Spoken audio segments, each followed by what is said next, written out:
হ্যাঁ, good morning. আশা করি সবাই ভালোই আছেন। সকালবেলায় হাঁটতে বেরিয়েছি। সকালবেলায় হাঁটতে হাঁটতে রাস্তার ধারে দেখছি যেগুলোতে আর কি জল সাপ্লাই হয় সরকারিভাবে, ট্যাঙ্কি থেকে পাইপ লাইনের মধ্যে জল আসে এবং বিভিন্ন জায়গায় টাইম কল রাখা থাকে, টাইম কলে জল পড়ে। এবার সাধারণ মানুষ কী করে, জলটা অনেকেই নিয়ে বন্ধ করে দেয়, কিন্তু কেউ কেউ আবার জল এসেছে কিনা দেখার জন্য কলটা খুলেই রাখে। কল খুলে রাখার ফলে যেটা হয় যে জল যখন আসে তখন জল পড়তেই থাকে।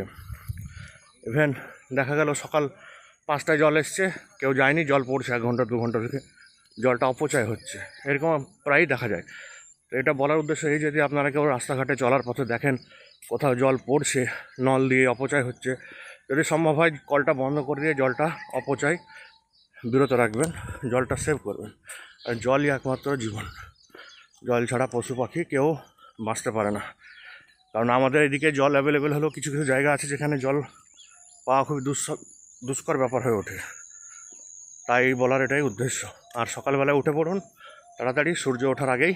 আর 40 মিনিট থেকে 1 ঘন্টা একটু জগিং ওয়াকিং করুন, শরীর ভালো থাকবে, মন ভালো থাকবে। বাই।